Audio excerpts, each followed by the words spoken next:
ऐसे क्या लंका स्वर्ण तो लंका तो सुनी, लेकिन बंगाल को स्वर्ण बनाने का जो एक सपना दिखा रहे हैं। जो भी सोना चांदी आपके पास में है सब लूट कर ले जाएंगे, सब ले जाएंगे लूट के। बच के रहना, दिखाई नहीं देंगे 2-3 तारीख के बाद में, ये आएंगे ही नहीं इधर को।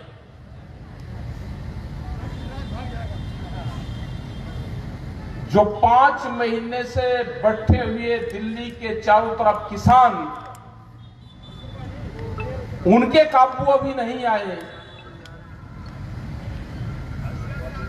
जो वहां पे 25 लाख आदमी 26 जनवरी को इकट्ठा हुआ, 3.5 लाख से ज्यादा ट्रैक्टर इकट्ठे हुए, अभी उनके काबू नहीं आ रहे। ये बहकाने का काम कर रहे हैं आपको। इनके चक्रों में मत फंसना भी।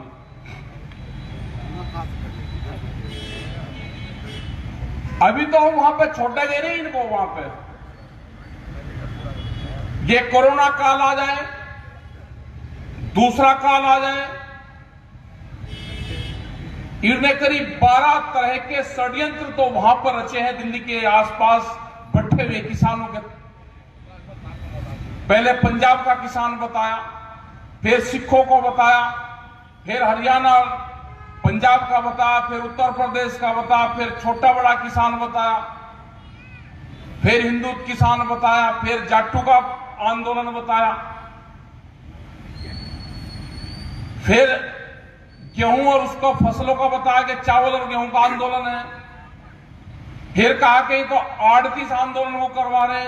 12 तरह के षड्यंत्र अभी तक दिल्ली की सरकार रच चुकी है। अभी नया एक षड्यंत्र और रचेंगे। ये कोरोना जो चल रहा है ना, इसका षड्यंत्र एक और इनके पास में बाकी एक हथियार है, उसका भी इस्तेमाल करेंगे। हमने भी पूरी तैयारी कर ली है कि ये हमारा गांव है, जो दिल्ली के चारों तरफ किसान बैठे हुए, आज भी कई लाख किसान वहां पे हैं। 20-25 हजार ट्रैक्टर वहां पे मौजूद हैं। हमारी झोपड़ियां पक्के घर वहां पे हैं। ये कोरोना भी आ जाएगा, अपने गांव को छोड़कर कोई कहीं नहीं जा सकता। वो हमारा गांव है जो 5 महीने से हमारे मूल स्थान है। और बहुत लोग वे हैं कि जो अपने घर नहीं गए, तो ये छोड़कर नहीं जाएंगे। जो भी गाइडलाइंस होगी उसका पालन करेंगे, लेकिन अपना गांव नहीं छोड़ देंगे। ये षड्यंत्र रचेंगे, उसकी तैयारी भी हम सब लोगों ने कर ली। जब तक ये 3 कानून वापसी नहीं होंगे, एमएसपी पे गारंटीड कानून नहीं बनेगा, आगे जो संयुक्त मोर्चे की कमेटी है उस कमेटी का गठन नहीं होगा, जो और मसले हैं उस पर भारत सरकार बातचीत करेगी। क्योंकि कानून और बिल और भी बहुत लेकर आना चाहते हैं। ये एक आ गया है कि वहां पे एक एनजीटी के नाम पर आ गया, नेशनल ग्रीन ट्रिब्यूनल के नाम पर आ गया, जो आसपास का क्षेत्र है दिल्ली का। 10 साल पुराना डीजल से चलने वाला कोई भी वो गाड़ी हो, ट्रैक्टर हो, पंपिंग सेट हो, वो नहीं चल सकता। आपके यहां 15 साल के बाद का नहीं चल सकता। एक दूध का समझौता हो रहा है बाहर से। जब वो समझौता हो जाएगा तो पूरा डेयरी सेक्टर और दूध सेक्टर पूरा बर्बाद होगा। एक बीज का कानून लेकर आ रहे हैं। बीज घर में रखना ऐसा होगा कि जैसे आपने शराब की बोतल रख ली। शराब आप ठेके से खरीद लो तो ठीक है, अगर आपने बेच दी तो गलत है, आपको पुलिस पकड़ के ले जाएगी, आपके खिलाफ केस रजिस्टर होगा। यही हाल बीज का एक कानून आने वाला है, उसको होगा कि अगर किसी किसान ने बीज अपने घर से बेच दिया तो वो अपराध होगा। ये बहुत से कानून बनने जा रहे हैं। अगर ये आंदोलन शुरू ना होता तो बहुत से कानून बन गए होते। आने वाले जो टारगेट इनका टारगेट है कि सीधा किसान से जमीन छीनो। ये जमीन छीनने का टारगेट भारत सरकार का है। कुछ कंपनियां हैं उनको जमीन देना चाहते हैं, वे खेती करेगी कंपनियां। गुजरात में अभी जब गुजरात गए तो 60 गांव की जमीन उन्होंने आम की फसल वहां पर होती थी, वो 60 गांव की जमीन रिलायंस कंपनी को दी। मुंबई में रहने वाली कंपनी गुजरात के गांव में खेती करेगी, वो प्रॉफिट में होगी। गुजरात के गांव में रहने वाले लोग अपने ही गांव में खेती करेंगे, वे नुकसान में होंगे। वो कौन सा फार्मूला है? यही फार्मूला पूरे देश में लागू करना चाहते हैं। उनका आखिरी टारगेट है कि जमीनों को छीना जाए। अपनी जमीन बचानी है तो आंदोलन करने पड़ेंगे। अपनी जमीन बचानी है तो वोट की चोट इन कंपनियों को देनी पड़ेगी। किसी पार्टी की सरकार नहीं है देश में। देश में तो कंपनियों की सरकार चल रही है आज। जो उनसे बीजेपी के लोग करते हैं कि हमारी सरकार, आप तो पहले अपनी पार्टी बचाओ, अपने पार्टियों के नेताओं को बचाओ जो दिल्ली के बंगलों में कैद हैं, उनको निकाल लो बाहर। वे कैद है। ये अभियान आपको चलाने पड़ेंगे। अनाज को तिजोरियों में बंद नहीं होने देना। जो रोटी है, रोटी को तिजोरी में बंद नहीं होने देना। ये आंदोलन जब तक चलेगा। अनाज को गोदामों से बाहर निकालना पड़ेगा। ये आंदोलन जब तक चलेगा। भूख के आधार पर देश में रोटियों की कीमतें तय नहीं होगी, ये आंदोलन जब तक चलेगा। गरीब आदमी का क्या हाल होगा? अनाज किस रेट में खरीदा जाता है और किस रेट में कंपनियां बेचेंगी। इन्हें कहा है कि सबसे बड़ा व्यापार आज भूख का है। भूख पर व्यापार करो। यह लड़ाई किसान की लड़ाई नहीं रही, ये लड़ाई मजदूर की लड़ाई भी है। ये जो दुकानदार हमारे बैठे हुए हैं यहां पे, ये लड़ाई उनकी भी है।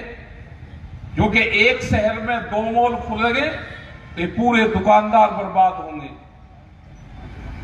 जो 100 लोगों को उधार सामान देते हैं, जो गांव की नुक्कड़ पे दुकान करता है, वो आधे गांव को सामान उधार देता है कि मेरी फसल आएगी इस किसान की तो मेरा कर्जा ये उतार देगा। तो ये आंदोलन लंबा चलेगा।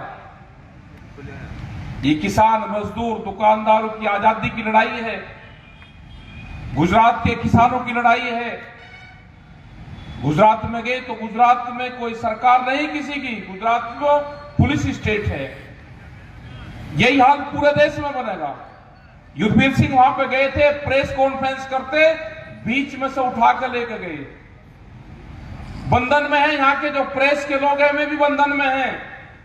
उनको भी मुक्ति अभियान चलाना पड़ेगा। प्रेस मुक्ति अभियान वो चलाना पड़ेगा देश में। क्योंकि कैमरा और कलम पे बंदूक का पहरा है, किसी की बोलने की हिम्मत नहीं है। जब 2014 के बाद में कर्मचारी आए, उनको पेंशन नहीं अब, लेकिन एमपी और एमएलए बनेंगे, 3-3 और 4-4 बार बनेंगे तो उतनी ही उनको पेंशन मिलेगी। तो ये आंदोलन लंबे चलेंगे, बहुत इशू आएंगे। क्योंकि जिस तरह से 23 के आसपास के जो बड़े संस्थान थे भारत सरकार के, वे बेचे जा रहे हैं और बैनर लगने हैं, एक दिन होल्डिंग लगेंगे। अभी चुनाव खत्म हो जाने दो, ये कोरोना काल में ही बहुत जगह होल्डिंग लगने वाले हैं। सेल फॉर इंडिया, और जिस शहर में लगेंगे उस शहर के भी संस्थाओं के नाम होंगे कि ये संस्थाएं बिकाऊ हैं, किसी को खरीदनी हो तो खरीद लो। शहर भी बिकेंगे, सड़कें बिकी, समुद्र के किनारे बिक गए। जब गुजरात में गए तो उन्होंने कहा कि 16 लोगों को जो गुजरात का समुद्र का किनारा है वो 100 किलोमीटर के किनारे उनको बेच दिए गए। एक मकान नहीं बनाया कोई, बेचने पर लगे हुए जो संस्थाएं थी, बड़ी बड़ी संस्थाएं थी जो प्रॉफिट में थी, उनको बेचने पर लगे हुए हैं। तो पूरे देश को खड़ा होना पड़ेगा, नौजवान को खड़ा होना पड़ेगा। जो ट्विटर, कंप्यूटर इस पे काम करता है, जो फेसबुक इन पे काम करता है, उसको खड़ा होना पड़ेगा। उसके आसपास क्या घटनाक्रम हो रही वो बताना पड़ेगा उसको। आप नहीं बताओगे तो आने वाले टाइम पे जब आप खड़े और समझदार हो जाओगे और फिर कहोगे कि ये देश गया कहां, इसका पता भी नहीं चला। क्योंकि पिछली बार जब कोरोना काल चला तो करीब 20 लाख करोड़ रुपया, खबरें तो आई कि 20 लाख करोड़ रुपया कोरोना काल के लिए निकाला गया। वो गया कहां, किसी को पता नहीं चला। वो ना किसानों के पास में गया, ना वो दुकानदार के पास में गया। और हालात देश के क्या हुए वो सब लोगों को पता है। पैसा इस तरह से किसानों के, आम जनता के पास से निकला जैसे किसी ने जेब से चोरी कर लिया हो। सबके कारोबार ठप हुई, महंगाई बढ़ी, पेट्रोल डीजल के क्या रेट है, किसान से जब फसल चल जाती है तो आम कंज्यूमर को क्या रेट मिलती है। जब किसान के पास में फसलें आती हैं तो रेट डाउन होता है, और जब ये गोदाम में बंद हो जाएगा, पूर्ण अधिकार इनका हो जाएगा, तो हालात उसके बाद में ज्यादा खराब होगी।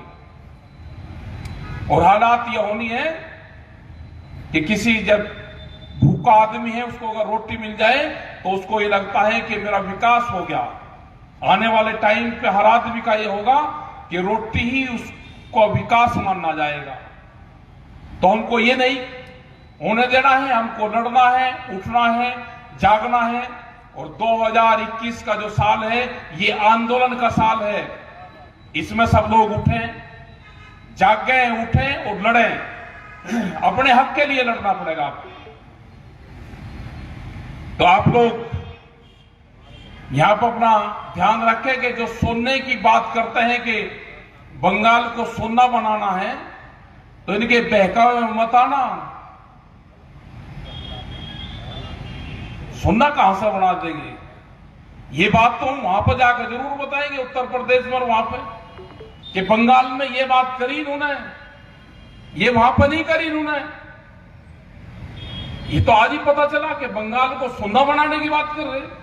पूरा स्वर्ण बंगाल हो, क्या ख्वाब दिखा रहे हैं। 15-15 लाख रुपए के भी ख्वाब दिखाई दे, किसी के खाते में आए हो तो जरूर बताना। तो आप लोग इस टाइम तक आए, आपने बात सुनी, और जो किसान संयुक्त मोर्चा है, जो मजदूर है, वे सब यहां पे उपस्थित हैं। सभी नेतागण यहां पे आए, बिहार से लगा के उत्तर प्रदेश, झारखंड तक के, दिल्ली से। तो आपका सबका धन्यवाद। जय हिंद, जय भारत, जय बंगाल। संयुक्त किसान मोर्चा, संयुक्त किसान मोर्चा, संयुक्त किसान मोर्चा। धन्यवाद। मैं बिना इजाजत के आपके बीच हाजिर हो गया। हम उस सरजमी से आते हैं जहां पटना साहिब के